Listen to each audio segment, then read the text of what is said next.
officer of the law, we are tasked with enforcing the law and keeping the peace. Both are sometimes never easy to do at the same time. This is why the importance of knowing when and how to act come into play. One of the most important things to know is the 4 major amendments in the Bill of Rights that will help you in your career. Know what they are and what they mean. This will help you know what you can and cannot do as an officer or what is needed to make your actions legal. The 4th Amendment states the right of the people to be secure in their persons, houses, papers, and effects against unreasonable searches and seizures shall not be violated, and no warrant shall issue but upon a probable cause supported by oath or affirmation, and particularly describe the place to be searched and the person or things to be seized. This amendment is key to your work. This tells us that to search someone or property, we must have probable cause to do so. Also that a warrant must be issued to do so, and that a warrant comes from sworn testimony or what is to be searched or seized. The 5th Amendment states no person shall be held to answer for a capital or otherwise infamous crime unless on a presentment or indictment of a grand jury, except in the cases arising in the land or naval forces or in the militia, when in actual service in time of war or public danger, nor shall any person be subject for the same offense to be twice put in jeopardy or life or limb, nor shall be compelled in any criminal case to be a witness against himself, nor be deprived of life, liberty, or property be taken for public use without just compensation. Within this amendment, the right you are given are the protection from being charged with a crime without a grand jury indictment and evidence. Also that those in the military can be tried without grand jury. This amendment also gives the guarantee of due process. Due process is no citizen may be denied his or her legal rights.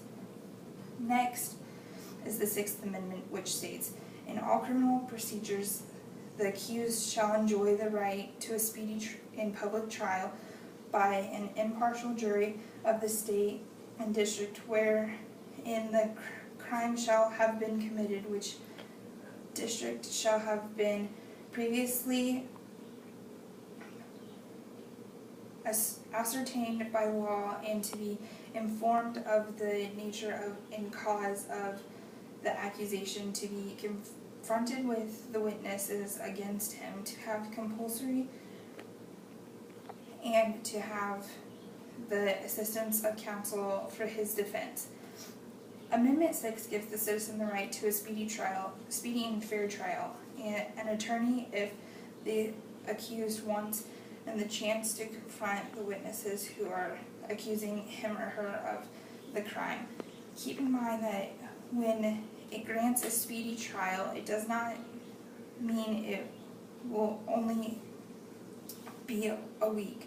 What it means is that the trial will not take, for example, 5 years to start, meaning the state and courts cannot keep the person in jail for years before the trial starts. This amendment also talks about having the right to be tried where the crime took place.